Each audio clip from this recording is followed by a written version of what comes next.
Coach, how you doing? I'm doing well. How are you? I'm okay.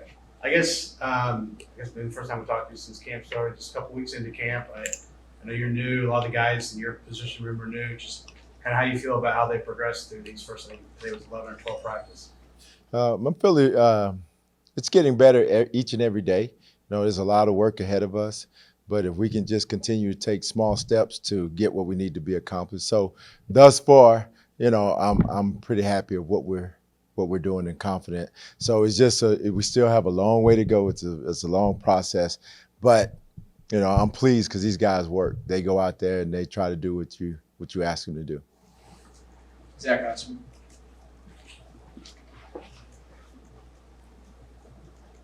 Omar Cooper, I'm not sure. Sorry. Yeah, there we go. Omar Cooper was kind of one of the guys that didn't get here during the summer, but obviously had a really good high school career up in Indianapolis in particular. I think he was a very explosive player, really seemed to stretch the field.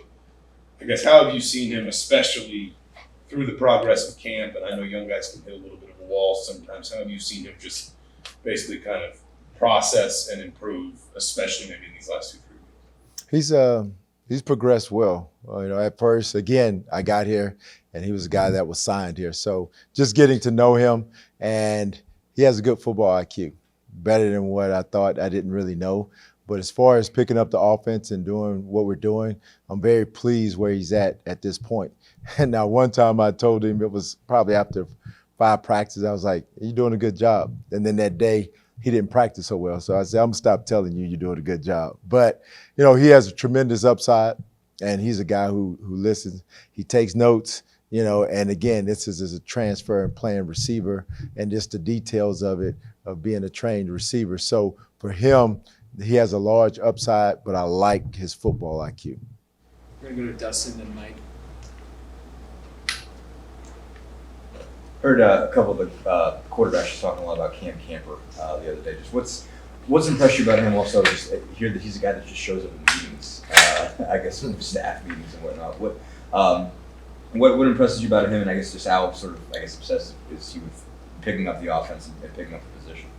He's the one we call Coach Cam, so he's always around the offices, always trying to learn the offense and all the intricate details. So he's a guy who doesn't say much. He just show up and go to work. He works hard. He practices. He doesn't say much. If he has questions, he'll ask. But he's like a coach. Like we call him Coach Cam. Like at some point in time, he's going to come through the door and say what's going on. So I'm very pleased. He made a great catch in one-on-ones the other day, 2 days ago, a one-hand catch. So he's a guy that's progressing and continually getting better. So he had a couple of good blocks today in practice also, sticking, his face in there and then blocking with his hands and being violent. So he's kind of the guy that can go and play receiver, but also he's a good blocker also. We're going to go Mike and then Tyler. Yeah, hey, Coach. How hard is it for someone to do what Donovan is trying to do at this level of football, and how is he coming along, and kind of just talk about his progression and what you think he can do as a first-year receiver? I'm pleased where he's at. Again, it's all new for him and transitioning to the receiver play, because you learn, you're not just dropping back, like you're running and you're running. So the thing is, as a receiver, you have to run, and then you got to run some more.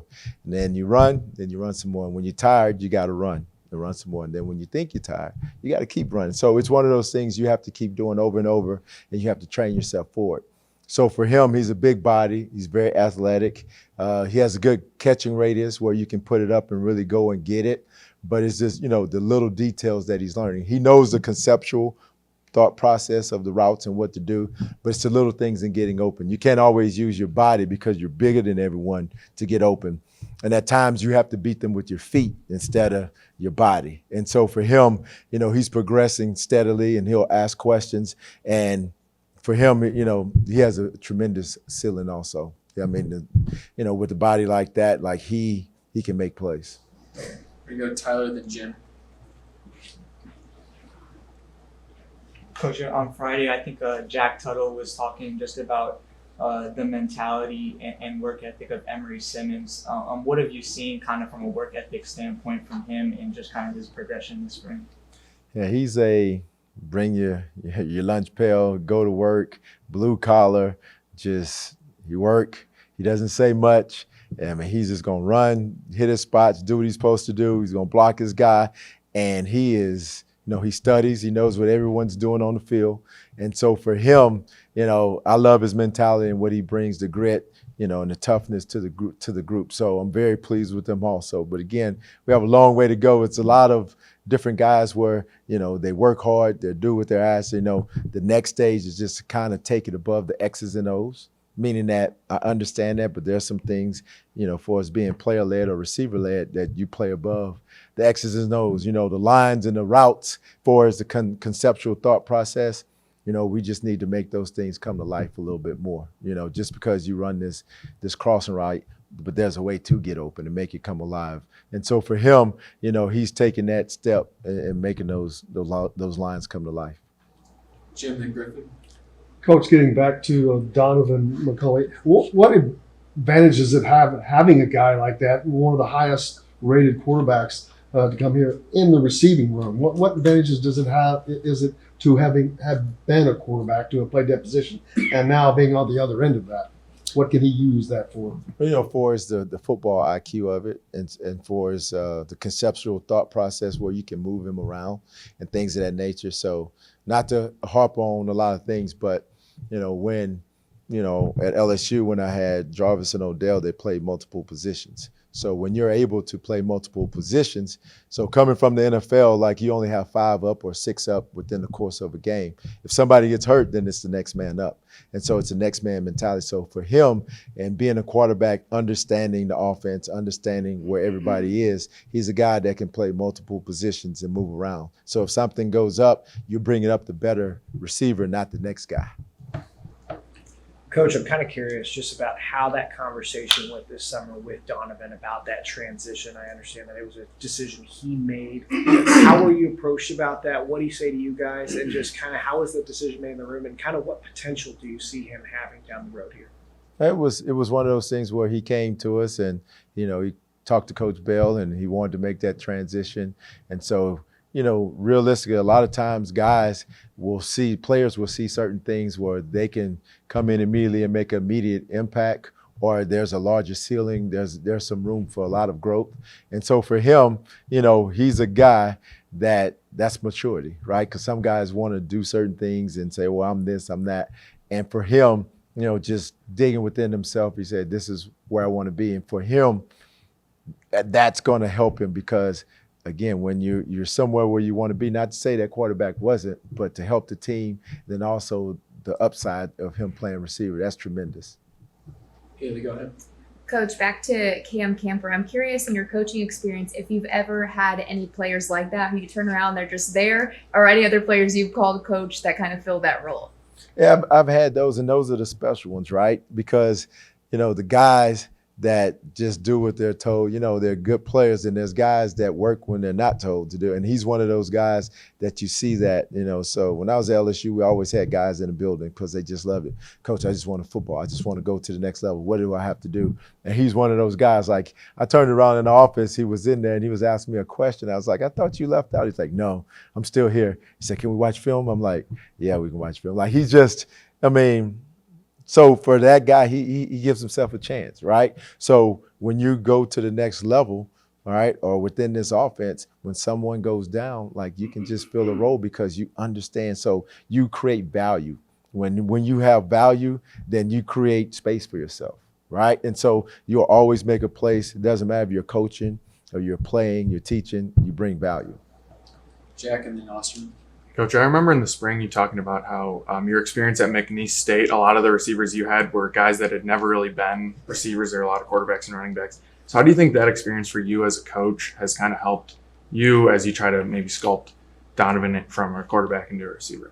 It's tremendous. You go back and that went from 97 to 07. So it was a lot of years, 10 years of just coaching, receivers and redefining and creating that position and allowing those guys to, grow from playing different, quarterback and, little running backs. And, so for me to go back to that is really, really refreshing because now I can really mold these guys. And also, even if coming from high school and you playing receiver, there's also a lot of, upside for us, the details. And, it's not just, again, running lines, but also, understanding how to get open, right? So you could run the right route or do the certain thing, and is that a plus? Yes, but did you get open, right? And so there's a way of body language as far as, things of leverage and understanding leverage, or what is the defense trying to do to you and what can you take? Why, I was explaining to them on the field, most of the guys I've coached have become coaches. So, and that's the level of teaching, because the highest form of learning is when you can teach someone how to do it, but then they can turn around and teach someone else how to do it. So there's certain concepts, there's certain plays. When we see the defense, we should know where the ball should go. And so I have to do my job at a high level. I may not get the ball, but again, that may be for the love of the game route where you're not getting it, but you got to blow the top off because I have to get my buddy open. So just understanding those things and executing those things. And so it's really been good for me to be back in that room in my element. We're gonna go Zach and then finish with Matt.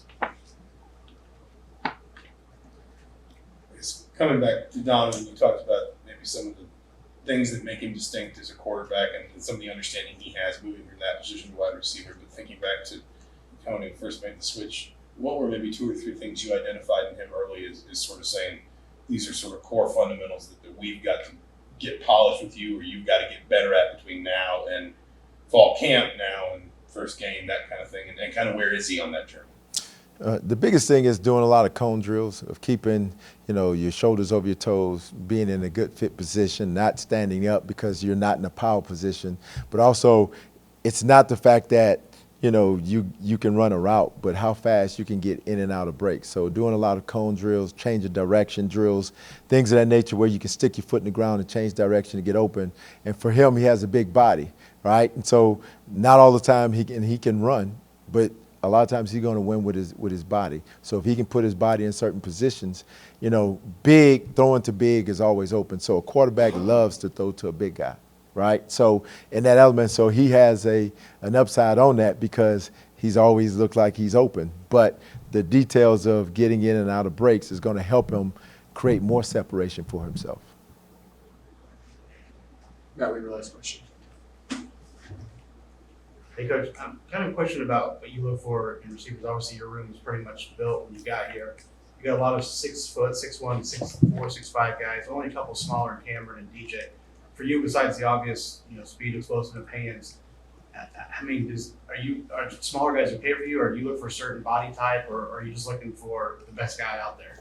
Well, you just look for playmakers, guys that show up on film that are making plays. And it may be limited reps or it may be a lot of reps. But what are you doing with those quality reps? I look for speed, explosion, the change of direction, but also a catching radius. Is this guy, if you can throw it around him, can he contort his body and make different catches, for his being athletic?